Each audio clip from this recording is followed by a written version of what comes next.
I guess all of us have known that putting cameras on our faces was going to be some kind of privacy nightmare. They need to fix it pretty blooming quick or they're going to lose all of their market. Do you reckon most users even realise that some of their interactions with AI systems are actually being reviewed by humans? I think there's definitely a value in experience that's going to be more of a premium as more people are automating work. I think people still have an attitude of, oh, lucky it's not me. Hello and welcome to episode 108 of Disconnected. I'm your host, Jag Sharma, joined by my co-hosts Jen Campbell in Hong Kong, Jason Kapadia in Dubai, and our special guest, Ben Cheston, joining us from London. And together, we'll be delving into the world of AI, tech, and social media and how it's impacting society and culture. Coming up, electric air taxis are no longer science fiction. They're being cleared for takeoff, and Jen is asking whether we're about to enter the era of Jetson-like urban aviation or just another hype cycle. Jason takes us into a privacy story that feels straight out of Black Mirror. Meta AI smart glasses users, there are contractors in Kenya that are watching your intimate moments. Is nothing private anymore? And our special guest, Ben Cheston, is zooming out to ask the bigger question about the age of AI, when machines can produce answers instantly and confidently. How do we know if those answers are actually right? And is human experience and judgment the real superpower in the AI era? All of this, as well as other trending topics. Before we dive in, guys, let's introduce our special guest. Ben Cheston is the co-founder and managing director of Grey Hair Works, a consultancy that helps organizations cut through the noise of digital innovation and implement solutions that deliver results. With a career spanning partnerships, strategy, and innovation programs, Ben specializes in bringing experienced people together to solve complex problems that organizations cannot tackle alone. Ben, welcome to Disconnected. Thanks very much. Good intro, Jag. Well written. Brilliant. Super excited to have you on the pod. I had the pleasure of working with you, feels like many years ago now, probably 10 or so years ago, I think. But really glad to get you on the pod. Excited to hear what you have to tell us later about AI. And I'm looking forward to your insights in everything else we're doing as well. So yeah, thank you. Thank you, Ben. Thanks for having me. Brilliant. Do you know what, guys? Let's get into it. And Jen, we're entering the Jetsons era. We are. Oh my gosh, it doesn't seem that long ago that we were talking about driverless cars and whether we thought they were safe and we'd get in one. And now we're moving forward with electric air taxis. And I don't know how everyone feels about it, but it makes me very, very nervous. So just this week in the US, and of course this is coming from the US, where else would this be happening? It's quite so publicly. Might be happening in Russia, but who knows? The US are trying to stay ahead in next-gen aircraft for personal travel, for regional transportation, for cargo logistics, and emergency medical transportation. And so, get this, this is a very snappy name for this program. It's called the Advanced Air Mobility and Electric Vertical Takeoff and Landing Integration Pilot Program. Rolls off the tongue. But so they announced this last year. They are looking for companies that will come forward for electric air travel. And just now they've had 8 applications go through in 26 different states that are going to start their testing this summer. So what is interesting about this is normally testing doesn't start until regulation has happened and they can prove that they're safe and everything like that. And what the US are doing is saying, bring the testing bill forward before everything is regulated. And probably we'll then see what we need to regulate because we're not entirely sure, but get the testing started. So one of the companies has come forward. They are promising, to launch urban air taxis. So rather than sitting in traffic trying to get to work, you can take to the skies and get there a little bit quicker. And the testing is just basically allowing companies to bring this forward. So one company, Beta Technologies, is saying that allowing this testing this summer is going to bring their launch plan forward by a whole year. So they obviously think they've got the technology ready to go. And one of the other companies called Archer, aiming to have this in place by the 2028 LA Olympics, which really isn't that far off. That is, if you think about it, just over 2 years. So they reckon this testing will bring them forward to be able to launch. So the idea of this being you could get a 4-person taxi, I guess. To start with, they'll be piloted, but I'm sure in no time they're going to go driverless, much like the cars. And 4-person taxi, take off, drop you off at work, get you there without any traffic. So I don't know how everyone feels about this. I don't know if you've been in a helicopter before. I have, up to a glacier, and I can't say it was the most relaxing journey I've ever been on. Very picturesque, very nice, beautiful, but I had a lot of trust in the driver. I think it will be way beyond 2028 before you get me in one of these things, but obviously people want to do it. It also smacks a lot of that submersive that went down to look at the Titanic, and we all know how that ended. So what do you guys think? Are you excited? Are you looking forward to getting an electric vehicle in the sky to take you to work, to take you to the supermarket, to take you wherever you like? Or do you think it's going to go on past 2028 into probably 2040 somewhere, and it's going to be a while? Jason, this is right up your street. What's your thoughts? Well, my personal Lord and Savior, Elon Musk, he said famously, you don't want to be guillotined by a hubcap falling from the sky, right? And so he said that this is the biggest problem. If it's not maintained properly, it will cause some crazy issues with just regular civilians, right? But I think with this program, interestingly, it's going to actually have the eVTOLs that you're talking about. They're going to have whole aircraft parachutes that can deploy even at low altitudes. I think it's like 150 feet. So if something does happen, you're not going to hopefully get injured by one of these falling but from the sky. But they're still going to come down. The parachute's just going to slow it down. They're still going to be pretty quick. That's true. Yeah, you'd be pretty annoyed if one is just like on your front doorstep and then like you can't even get out or anything. What's really annoying about it also, if you read the stories, is that the pictures make them look relatively small, but the pictures are all in big cities next to massive buildings. So actually these things really aren't that small, to your point on stuff falling off them. That's it's pretty crazy. And I think when Elon was talking about it, they were like helicopter type eVTOLs, but now they have 6 to 12 smaller electric motors. And there was a comment that they'll be way too loud. So you would have, humming going over your house all the time. But apparently the tech is now caught up and it's about 100 times more quiet than traditional helicopters. But well, the irony of that also being that cars have just become so much more quiet, so much quieter. And now you're going to have this taken over instead. Yeah. I still just don't know how comfortable I'd feel with like just VTOLs just flying over my garden. It's not something that makes me... But would you get in one? Would I get in one? Well, if I wanted to beat the traffic, yeah, definitely I would. But I think I'll give it a couple of years to try to, eke out all of the teething issues, and then maybe I'd give it a go. I don't know. What about you guys? I feel like it's going to be cost prohibitive, certainly in the shorter term for most people. And when you first sent around the article about the prep for this, Jen, I was like, how many people do I know that would go, yeah, I took an electric helicopter or air taxi just to the station because I was running late? It feels pretty out of this world. I got given a red letter day, learn how to fly a helicopter. I used to think that one of my sort of bucket list things was to try and be able to escape any sort of situation like I was in a Bond movie where I had to get away from the villain. And one of those was, for example, flying in a helicopter. So I got on a helicopter lesson, and the helicopter that you learn in is really, really small. And I'm 6 foot, I'm not that big, but I was folded into this helicopter.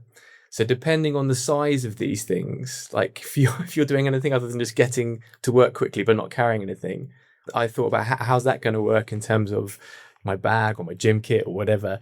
I think it's going to go back to your question, Jen, like way beyond 28. It doesn't feel like something that's going to You'll have to have a separate drone flying alongside you with the luggage that drops it off when you get out. Yeah, exactly. What about you, Jag? Are you getting in? Yeah, I'd love to. When I was a teenager, I learned how to fly planes. Why have you all learned how to fly all of a sudden? What is this? I think it was learning in a Cessna 172 Skyhawk or something like that. I think I was about like 15, 16, but then I just stopped. Anyway, so I'd love to get into one, but am I the customer? Because, you mentioned about it being used for medical purposes, which makes sense.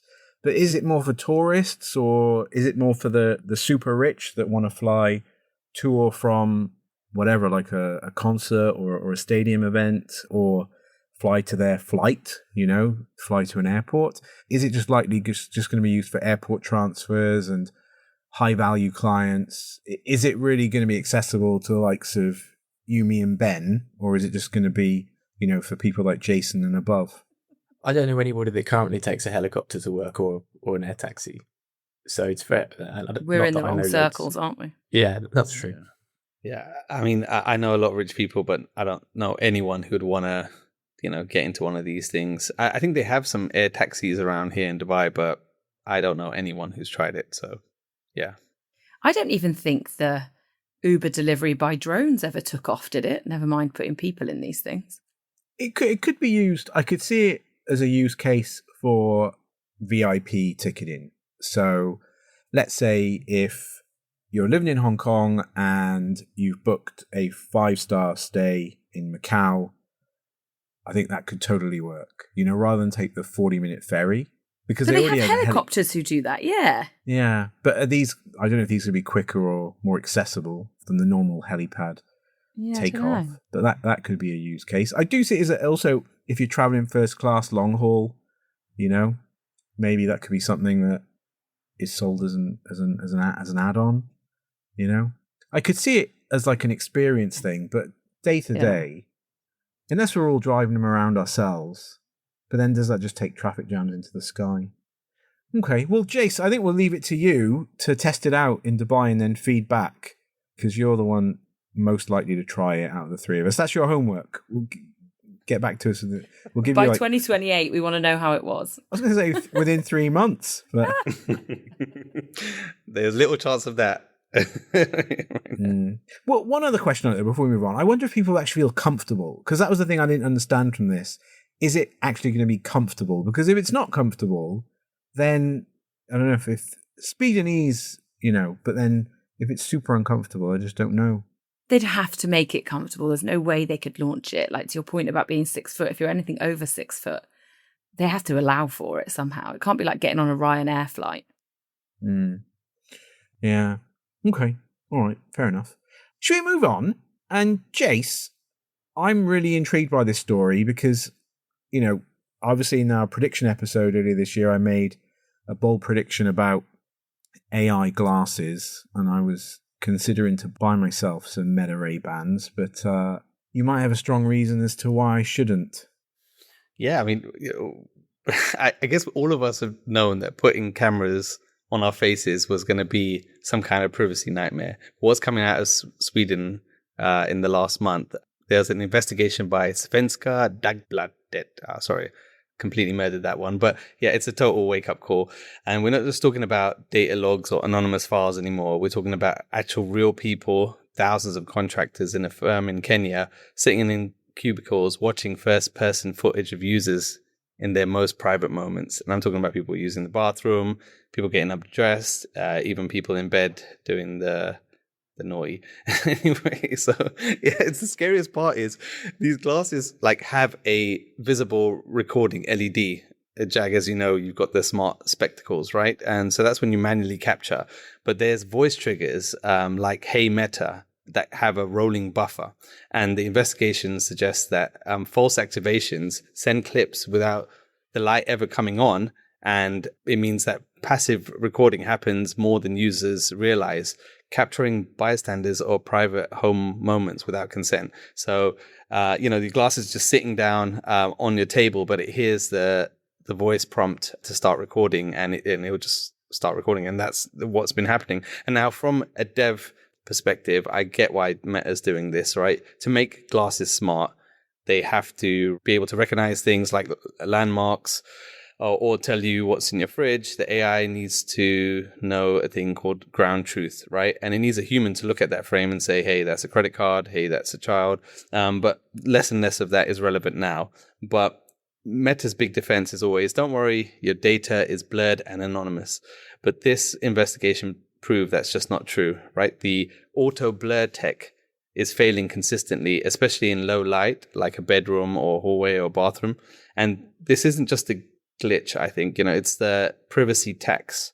If you want an AI that understands the world, Meta thinks they've got a right to record that world, even if there's lots of private things that you don't want seen, right? And so just a few days ago, it also came out the same contractor had a massive password leak. So over 100 corporate logins were found on the dark web. So not only are strangers watching your private life, but the security on their side is basically nothing, right? And so what can we say? Like Meta have been doing this for years with this Project Area, and Ray-Bans aren't just a gadget, they're a massive data harvesting machine, and we aren't just the customers, we're mobile sensors for the next big AI model. So then where does that leave us? We are entering an era where privacy is being traded for training, and if Meta, Google, whoever want to win the AI race, they need our eyes and ears to do it. So basically the question now is that are we okay with a world where private space disappears the second you put on a pair of glasses, or any of these other smart gadgets that we've been talking about?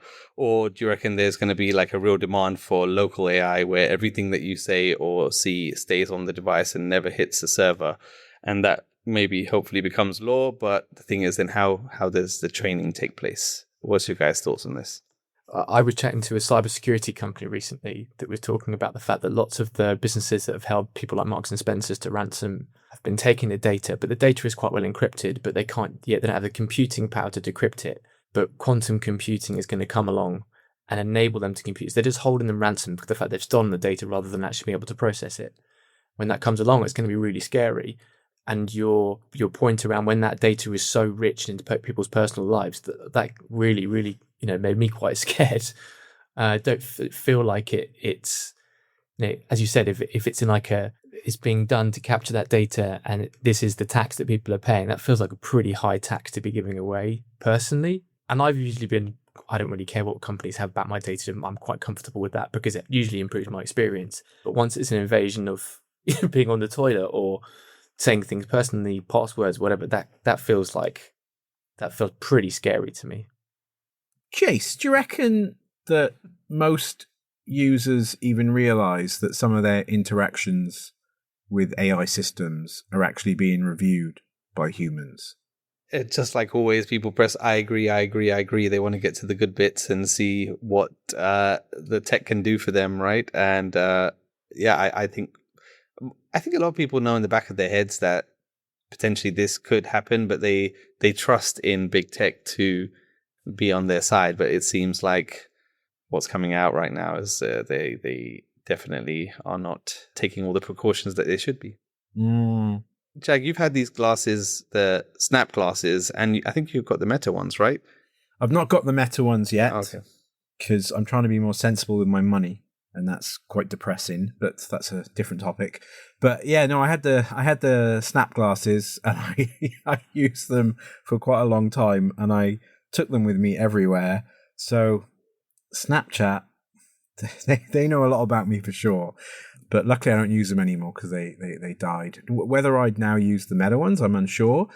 But the thing that gets me on this is also that I think for me it was the realization that wearable AI devices are fundamentally different from phones in terms of privacy risk, but maybe we bulk them together and we think that they're similar because everything I do with my phone is intentional capture. But everything I was doing with my smart glasses was around me. It was in my world. It was ambient capture. And so I think that changes. That should, in theory, change how I internalize and label that my approach to that as a privacy risk. But I realize that I certainly didn't do that, and I wonder if other people are doing that, especially now that smart glasses are actually finally really taking off. Yeah, that's probably what came to my mind on that. And then a second point on it would be, we talk about AI taking away jobs from humans. This is actually a case where if a new AI device is introduced, are they quietly creating, a new category of human labor somewhere in the world, by the looks of it in Africa or South Asia. Jen, you going to get some Meta Ray-Bans? I'm not saying anything in case Alexa is listening. This is what it reminds me of. I always assume that it's listening to me. I shouldn't have said it. I should have said, As soon as you sent it around, it made me think of it. always listening, always recording. And I went down a bit of a rabbit hole on how many lawsuits they've had and what's happened, because a similar thing happens, right? They take voice recordings that they give to humans to process to make the software better and also to put into AI training. So it's not just limited to visuals, I guess, it's also voice. And I think something that people aren't necessarily always aware of or really think about until something like this comes out. And then they're like, oh, probably should, look into what settings I've got set up. And I always think about cameras as well. Like, you can now take photos that, what's the setting called? Where live photos. So it gives you what's happened in the minutes before and the minutes after, which I always think is a bit creepy. I don't really want you to record that bit, but I guess that's the way it works. That's the way the technology works. So I won't be getting any of the Ray-Ban sunglasses, largely because I don't know that they're really targeted to me. But if this is the case, I mean, how they need to fix it pretty blooming quick, or they're going to lose all of their market. But do people even care? Like, even a news story like this coming out in the mainstream, will people care? I think people still have an attitude of, oh, lucky it's not me, because not that specific instance may not occur to them, but there will be other things they do that have similar risks associated that they just don't think of. And again, I don't know, do they care? If you've got nothing to hide, do you care? I don't know. I mean, in people turning up on, when you do Google Street View, and people have accidentally been caught naked in their garden and it goes on the internet. It's like, that didn't mean to happen, but it happened. And then you get people being intentional, like making signs and appearing in every photo following down the street. it around. Yeah, exactly. To your point earlier, Ben, about the cybersecurity element, I do think that in general, the general populace doesn't have a basic grasp on their need to have a kind of always-on mindset towards digital privacy and security. Because, with this example, I find that AI is often framed as autonomous, and we make that assumption, as a society. We just assume, oh, it's AI, so it's just the robots doing stuff. But, this isn't an isolated incident of humans behind an AI piece of tech. When Jason's hero Elon unveiled his robots last year, at some event in California, it was actually humans that were, behind the robots speaking. But the assumption is always that AI is autonomous and that therefore it's not going to harm us. But if there's still the human element behind it with easy access, then we should be way more security conscious. And I don't think people are. And I don't think people have that understanding. Yeah, I think, if you're going to go to the bog, or you're going to get undressed, or you're going to, do whatever intimate stuff, like, if there's a robot standing there watching you, you'd probably tell the robot to go outside, get in the closet or whatever, right? But it's a bit weird, especially compared to the Alexa. Like, Alexa can hear everything you're saying, and obviously that's an invasion of privacy if that this stuff is leaked there. But I think something about having these glasses, which see everything that you see, and especially you just got it on, and you kind of forget that they're there. I don't know. They're always on. They're seeing everything you're seeing, and I don't know. It just seems so much more of an invasion of privacy. Like, sending this out to, even if it was your fellow countrymen, but into another country where these things are kind of sold on the black market. I don't know. Something just seems so dystopian about it. I think that, to Jag's point, where you're very intentional with your phone, whereas, for example, you might be wearing glasses, and then you might not even realize you're doing something that actually you don't want people to know about, because either you forget that they're there, or that behavior just becomes so natural to you that you do it anyway. Can any of you think of an example of when that might have happened, or what that might be? I'll tell you something very similar, though. At work at the moment, I keep seeing people who stay on Teams calls past calls being finished. And I see it because it shows a little camera, and I'm like, who's still in this call? And it's that thing where they've just forgotten that it's running in the background. And they could be saying anything. All they'd have to do is turn their mic on by accident. If two people stayed on there, you could hear all sorts. So I think you're right. I think people get too comfortable or forget how the technology works. Yeah, leaving on a voice recorder, and then when you terminate the call, and then it sends the notes round to everybody, and you've probably had a conversation afterwards. Same thing. Yeah. Just infinitely expanded to visual experience. I tell you, I've got an example, Ben, and it happened to me, was it yesterday or the day before? So Instagram been rolling out a new feature called Instants, and you take a photo, a spontaneous photo or video, and then it immediately shares it to your friends. You have no option to review it, and it just is sent out. And it popped up on my phone, and I thought, well, I should give it a try, considering I still work on this kind of stuff in my day job. And I took an instant snap, which I immediately regretted. Luckily, it wasn't anything too sensitive or too personal. But then that was it. It just sent. And then I had no means to recall it, to stop it, to access it. And then I got notified by 2 people that they'd seen this instant of mine. I see you, Jen, scrolling your Instagram right now. But there we go. So I think it's also me, who I am quite aware of my digital security. But even there, I just trusted Instagram. And I was like, okay, well, it's a new feature. I'm going to try it. But then there we go. Just the first snap I took, it was immediately sent off into the ether. I don't know how long it's going to live for. I don't know how many times people are going to be served it. Yeah, I don't know. That's so weird. It is. Don't use it. Don't trust anybody. Yeah, that's probably a lesson from that story. Yeah. Thanks, Jace. Well, you saved me some money there, so I was going to get some Meta Ray Bans the next time I visited London, but I probably won't now. You can still get them. Just put them back in the case as soon as you do anything, Go to the bog, as he so affectionately said. Dubai is making him classier, that's for sure. Do you know what? Let's move on. And do you know what? Let's come to you, Ben. I'm excited for this. So glad you're on the pod. And yeah, take us through it. Experience and judgment in the AI era.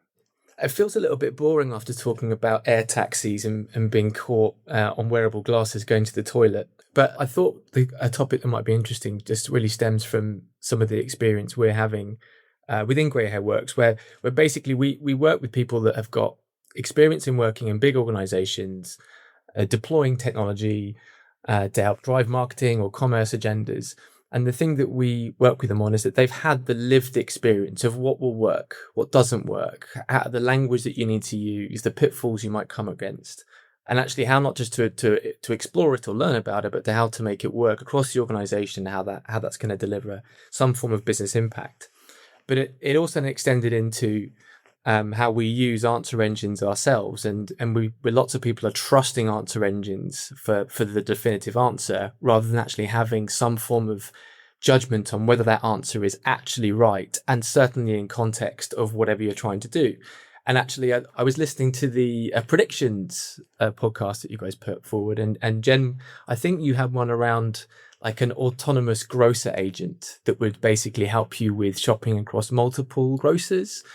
And I was thinking about that in context and saying, right, actually, if you're trying to bake a cake and you've never baked that cake before, and then you said, this is what I'd like to bake a cake, chocolate cake, and these are the ingredients, and it gave you a bunch of things, and you have never baked the cake before, how would you know that is actually correct? And if you put it together, you'd want someone from experience to do that. And so the grocery list might make some wrong recommendations or whatever it might be.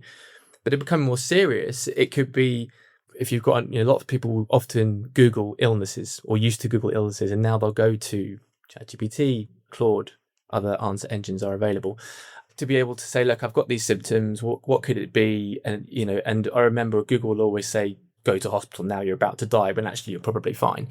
And it will give you good answers back through answer engines, but I'd still not trust it. I'd still probably talk to a doctor that's got the experience, or a GP that actually says, actually, you're probably fine. This is what you need to do, rather than just trusting its answers. And so the question I put to the group is that I feel, and something that I referenced in from an article, is that the use of AI is simultaneously increasing the need for judgment, to being able to make a call on whether something's right or not, but whilst also eroding the experience that helps to develop that skill of judgment. So if you're a marketer and you're making content and you can create loads of variations, loads of content, loads of campaigns, great. So you're not actually having to go through the legwork of producing it and creating it, because you can all be automated. So if you never actually created a campaign like Jag would have done at Mondelez, then how do you know if something's going to be good, bad, wrong, right in the right context? And because the AI is automating a lot of that, it's eroding the skill to learn it. So my view is that judgment and experience is still really important. Earning those hard yards is really good. My best work was not the easiest work. My best work was the hardest work that took the most amount of effort, that took the most time. And that's everything. It feels a little bit less fun than the previous topics, but something that I think I'm feeling on a daily basis. I don't know if anybody else is. I love that you've brought this topic because I am feeling it on a daily basis. And the way I'm feeling it, certainly in work, is that I think the strange thing about AI is that it makes specialists, experts, whatever term, I think it can make them faster, but it doesn't necessarily make beginners better. And I think that's what you've brought in with this judgment paradox, because yes, AI removes repetitive work, but repetitive work is how people develop their judgment over time. And I think the knock-on effect is that it's creating a skills pipeline problem, because I think people that have already gone through their time as, say, a junior in whatever field they're in, they've built that they've developed their judgment over time through experience. And then today they're using AI as like a thinking partner, soundboard, but something that helps enhance. Whereas junior colleagues, I feel, are treating it as an answer machine. And so I wonder if AI is actually just amplifying people's existing experience, and therefore just it's whatever that experience level is. People can only use AI to enhance where they're currently at. And that's what I'm seeing in my kind of day-to-day, especially at work. And it is a worry, because then how do we all improve? But particularly, how do the ones coming up get to a strong level? Yeah, I did some thinking beyond what's the answer, not just here's the theory, here's the challenge point. And I think we're going to have to get into the point where we're building interventions, bottlenecks, debriefs that make us actually think around the automation, so that experience is gained and judgment skill is developed, so that as you're going through the process, we're going to have to build that in. Deliberate human bottlenecks that mean that there are development points rather than just automating the work. To bring it to life, I know that a few companies that we work with have had a real problem with hiring, because lots of people are finding ways to use AI to get through the initial job interviews because they're using AI application processes. And then guess what's happening to vet the job applications is AI systems to vet applications. So AI speaks really well to AI. And then they get through later stage processes, and then it realizes that this person actually has no experience of the thing they've been saying to do. They've just had an answer from an engine about how to get through the process, which is frustrating for probably the people that do, but also worrying that for those that are just following those processes. Yeah, I think I definitely see it on a daily basis. And I was actually having a conversation with someone just this week about creatives and how do junior creatives learn creative skills when they've got AI technology. And it's great because it superpowers them. Like, it does give them a superpower of sorts, but especially copywriting. Like, I know someone who was working with copywriters, and the work they were doing was okay, but it was all very AI driven, and they didn't know how to edit the AI copy they were being given to make it unique. And so what they were delivering was, okay, it was on brief, it's what the clients have asked for, but it's not adding any value. And how do you train the junior members of staff to understand, in the same way that AI has learned very quickly, we almost need to teach these people 10 years of experience in 2 years of their working life, because they need to know how to use the tools and how to have the skills to critique and to do the critical thinking around them as well. And it's a worry, but also it does fall on people with the experience to figure that out. And just the way you explained it then, having these bottlenecks or having these stopping points. Why do you think when we were at school, we learned to do long division And then we moved on to scientific calculators. And then we moved on to all these other things that we were never going to use in life. But it was the critical thinking of how to do these things and understanding. And of course, people went on and did maths and whatever. Fine, some people did. But not everybody was going to use those tools. But it was more to get your brain operating, to understand how to do it and why to do it. What is that process? And why did you have to write it out and show you're working? It was never about the answer. It was always about your working. And I think that's how training is going to go. It's going to be a case of you can use whatever you like, but I want to see your thought process through all these steps and what did you do and how did you make it unique to, get to where you got to, especially in the creative space. I think that's where we really have to put the training and the work in to show it's not okay to be mediocre. Like, you have to really work hard, to your point, use all the tools around you, but really work hard to create really great work. Yeah, I think so. And I'm not taking away anything from people that have got 3 or 4 years of experience in absolutely nailing how to use prompt engines and answer engines, because that is a skill. And I'm not that way inclined. I really struggle with it and I have to learn really hard to how to do it.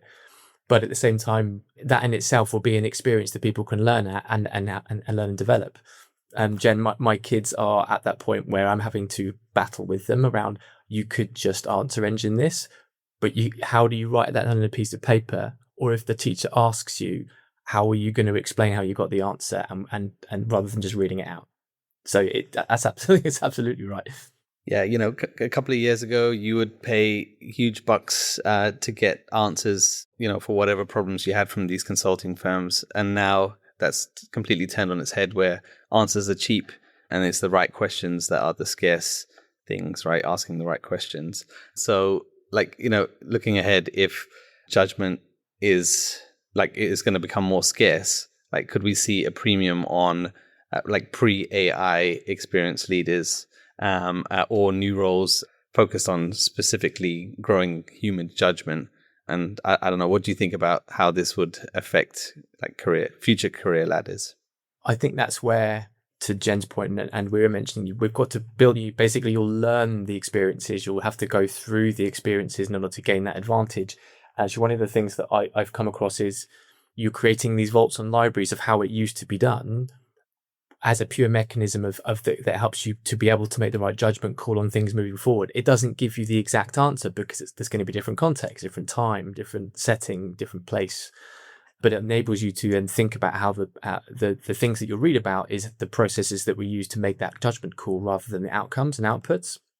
I'm so lucky with the network we've created because most people are director level up to C-suite who've had to make really difficult decisions. And by the way, some of them wouldn't have been right and they would have made mistakes, but that's given them the opportunity to for me not to, or for the people that we work with and the clients we work with not to, because they go, look, when I tried this here, this is what didn't work.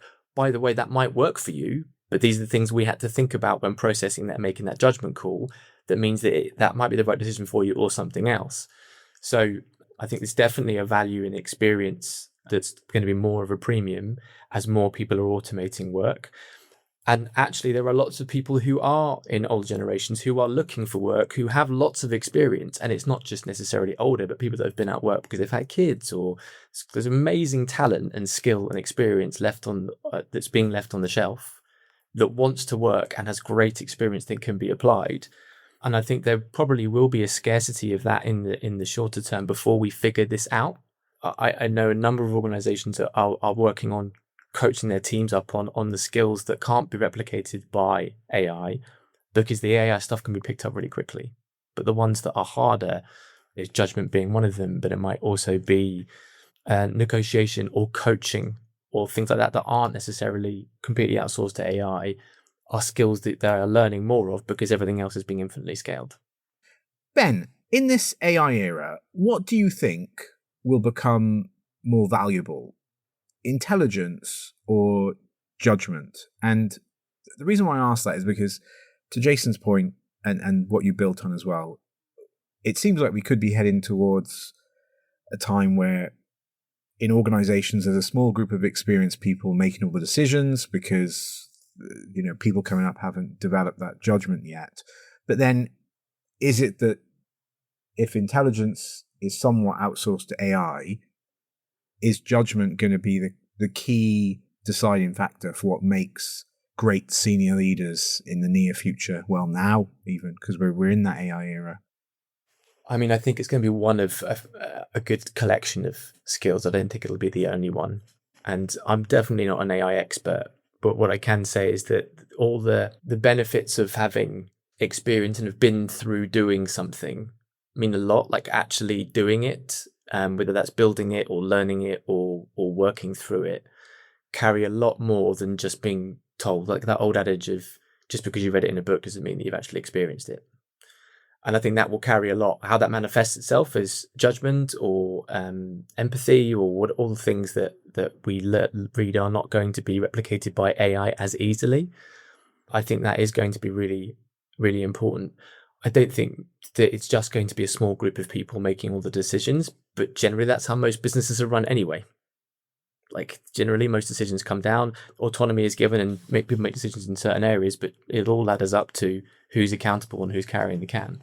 So AI will automate a lot of the intelligence and things you can do, but there'll be the levels of decision making every layer, and then I think you'll get to the people that are ultimately accountable for why people could see through wearable glasses, people having moments in the bog or in intimate experiences.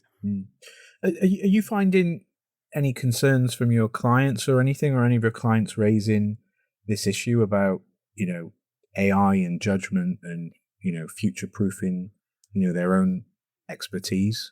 I think the biggest challenge is it does come back to skill development. How are you developing the contemporary appropriate skills for the AI world? And then you've got some businesses which are adopting AI really quickly, and some where the business infrastructure, process, governance won't allow it to be adopted as quickly, and they're being left behind in lots of ways, but perhaps they are retaining more control in others. But I think that, the point that Jen made around this sort of skills gap and how to develop those skills, it comes up across everything. Is how do we ensure that our workforce has the appropriate skills for the AI age, whatever the AI age is, by the way. I think it's really hard to answer. Do you know what? That'll be a breath of fresh air in terms of mandatory learning at work. If, we're actually learning how to work with AI through simulations, training models, case learning, building that real decision ownership fit for the modern world. Some businesses are definitely doing that, and there are some that can't or aren't yet there. And I think that gap of the ones that are leaning into it is accelerating faster, and the ones that are being slower is probably getting left behind further. Yeah, there's just such a massive push with AI as we've seen, and what people were saying would take 10 years is now happening in 10 months, in terms of the AI capability. And I'm looking at all these courses, the AI courses. I'm like, okay, to my wife, why don't you take one of these courses? But by the time she gets through the whole content, the AI model would have changed, and it has different capabilities and all of that. So now this is the thing, and I don't see AI kind of plateauing anytime soon. So the key thing here really is just like how can you give your staff or anyone who's working with you, or even yourself, like the tools that would be timeless to that AI isn't going to touch? Because like from what I've seen, it's just more and more things AI is just grasping at to get better at the benchmarks, and more skills that it's adding on that, people were saying that, my job's not going to get touched anytime soon. And then it's, going out and doing this. But so at the moment, it's still the physical world that the AI really is not touching, but it seems like it's going for a lot more on the other side, especially with judgment, with these AI agents where you've got these forms of agents that are like, conversating with each other, trying to get the right answers, back testing them, looking at other research and all of that type of stuff that's happening to get the, like a business result that you want. And especially when in the last episode when we were talking about Claudebot, what you see that these things are just working in the background and, pinging you every day with updates of what it's doing, to get to your mission statement. It's like, yeah, it's what I'm trying to say is that the whole training part is always in flux, it seems like right now. So that's the main challenge, I think. Yeah. The one thing we took away from we did a workshop on this recently with various different stakeholders from different businesses. No one really knows where it's actually going. So to your point, like it's changing so quickly. What are the things that are least likely to be impacted? That is something that you can get upskill on. Are other things to focus on development, and one of those being, is around sort of agility and ability to learn and ability to change, and not people are sort of brought up with sort of growth mindset development and things like that. That's something that's quite unique, and if you can learn that skill, the one thing you will be doing is changing and learning on a regular basis with AI, because everything changes every hour, let alone every day or every week. And the other thing that you just start doing stuff. And also that because organizations, if they haven't got you the opportunity to test and learn with answer engines or AI, then it's quite easy to do it yourself. And so many people are doing shadow IT or shadow AI themselves outside of what they can do. But if you're not trying and learning and testing it and mucking around with it, everybody else is. So keep playing with it just to see where you fit in, how it fits in with you, and things will click. Thanks, Ben. Thank you for that. That was a really super, super important topic. Thank you for bringing that. AI might give us the answers faster, but judgment is still what tells us which answers matter. And my other takeaway is Jen's point on long division, because that's also applicable to Welsh. So I will tell my twin nephews that are doing GCSE Welsh, forced to by the Welsh government, that it's important in some way for their learning. So thanks for that side point, Jen. Do you know what? I think we'll wrap it up there, guys. But I've got to ask you one question, Ben, before we close up, just out of my intrigue.